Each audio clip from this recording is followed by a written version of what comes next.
back to BYU Sports Nation alongside Dave McCann. I am Spencer Linton. You just heard Kalani Sitake's voice. He also said from these type of circumstances, heroes are born. And I like that emotion going into the game against ECU because BYU, frankly, needs a hero. We're going to bring on a hero of sorts in our lives. Friend of the program, Hans Olsen, is with us on BYU Sports Nation, looking very sharp in a tie. Hans, I think everyone is wondering how in the world BYU rights this ship, my friend. You have spoken a lot about that to your specific audience, and certainly BYU fans on BYU Sports Nation want to hear what you think about this. But what's the most fixable thing for BYU this week? Well, two things start defensively. Number one, if you can just fix contain, that is going to do a world of good for you and your team. Fix contain. There are a couple of factual things that you'll never be able to escape from football. There's a couple of truths, football truths. One of them is you must contain. Every play, there has to be contained responsibility. For one reason or the other, BYU has continued to lose contain. So fix contain. That's number one. Number two, on any run down and distances, anything that could be perceived as a run down and distance, make sure your linebackers are on their toes and ready to come downhill and meet a lineman to stop the run. Those are the two most disappointing things for me. Now, there's some physicality issues and there's even some athlete-to-athlete issues, but the two most disappointing things for me, control and contain, because I can control contain. And number two, getting on your toes and coming downhill as a linebacker to meet in the gap and make sure that that run game is shut down. Those two things, Spencer, have to change coming up on Friday night. Hans, let's go back to your playing days, and you had to deal with adversity as well. And when your defense would huddle up and no one's quite sure who's going to make the play, how lonely of a feeling is that? And how quick can someone turn the switch and say, you know what, this week I'm going to do it? It can turn, and you came in with a cut from Kalani saying this is where heroes are found. And Kalani was a hero back in my day.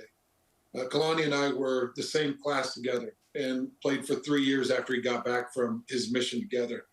And Kalani was one of those guys in the offensive huddle that could turn things around. And Rob Morris, for those that remember the freight train, he was in our huddle, and he was very direct, didn't pull punches, made sure that everybody understood what he thought about them, what he thought about their performance, and what this defense needed to do. There were some other great characters in our huddle. Chris Hoke was a fantastic huddle guy. Byron Frisch was a great huddle guy.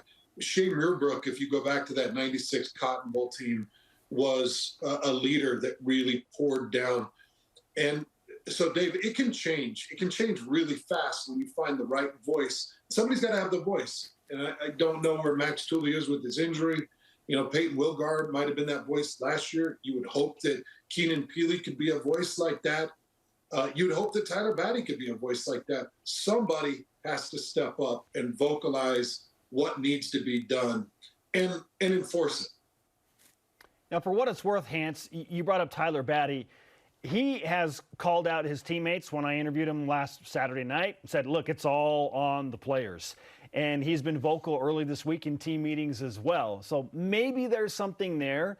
I tend to agree with you. He seems like the personality and type that could be a team leader there. But the fact that we're at this point of the season, going into game number 9, and we're still wondering who the emotional leaders are on this team is disconcerting. I mean, how much of an impact does that have on a locker room when you don't know where to look for that type of emotional and vocal leader? If you don't have one that's a staple that you've relied on, it can be really difficult. But that doesn't mean that one can't appear. That doesn't mean that one can't surface.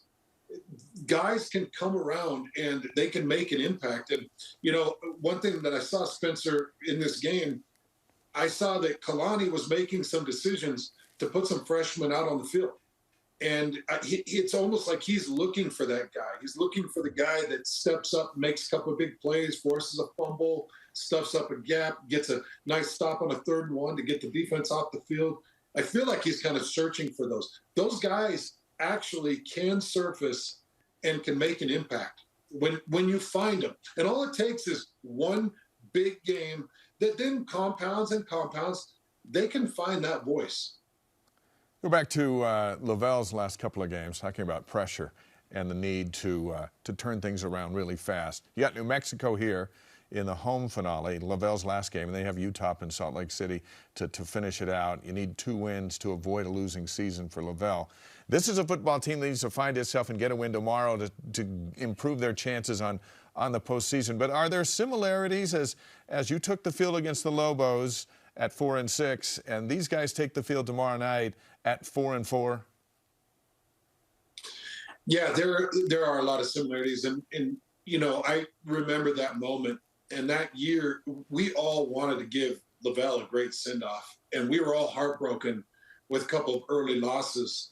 You know, we started that season out with Florida State in the Jacksonville Stadium, and I remember they had that schedule just stacked for Lavelle's last year, and we really did want to give them a send-off. And when we lost that Florida State game, it was like, well, there goes the big send-off, and then we let it slide a little bit. But then we all came together. We said, no, we're not doing this losing season stuff. So we were able to get that win against New Mexico. And that was the day that they named the stadium after Lavelle. So there was a lot of energy and emotion in that stadium. And then Lavelle's last miracle at Rice-Eccles Stadium against Utah is a game that I'll never forget. I'm sure BYU fans won't forget that we were all able to come together. And there were some miracle plays in that game that led to some big things and a great finish, and a finish that we all felt proud of, and a finish that we felt like at least we could send Lavelle off with this energy and this effort, and it made a difference for us.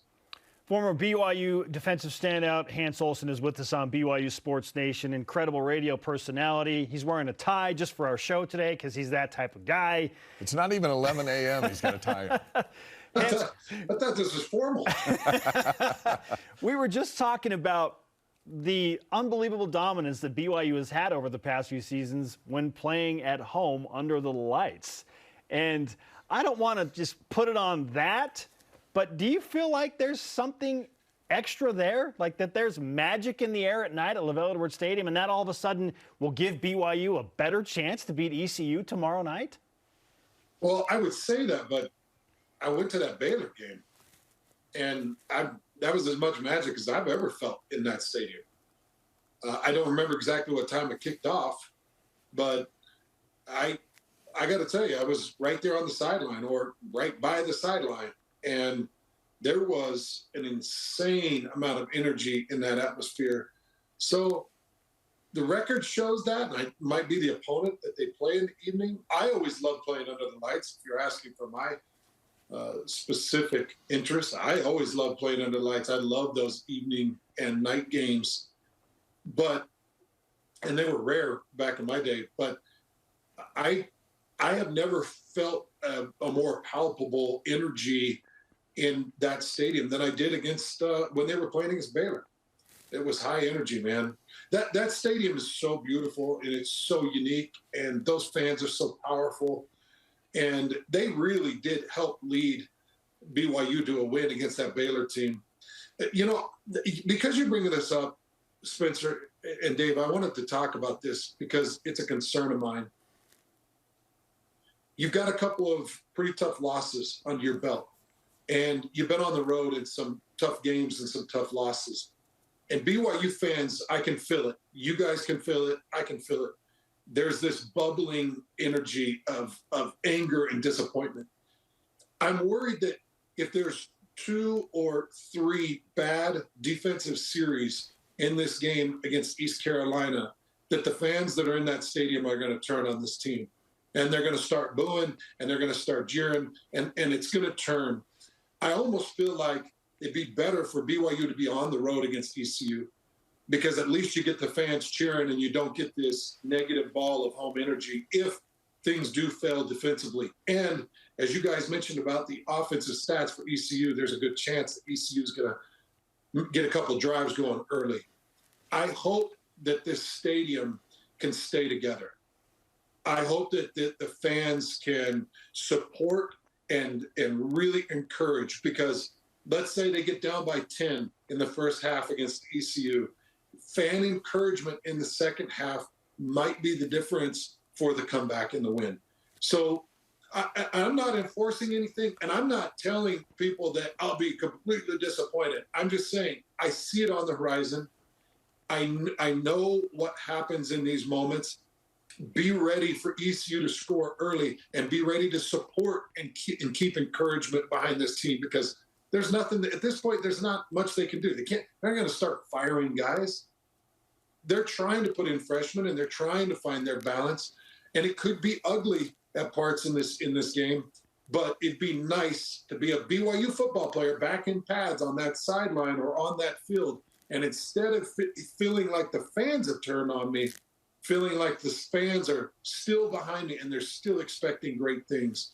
And I hope that they're able to find some of that in this game coming up on Friday. Well said. Hans Olsen with us on BYU Sports Nation. Hans, always great to catch up with you, man. We look forward to a very, very intriguing game against East Carolina tomorrow night. We'll talk again soon.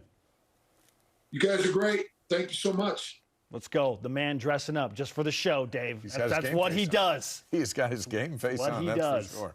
Well,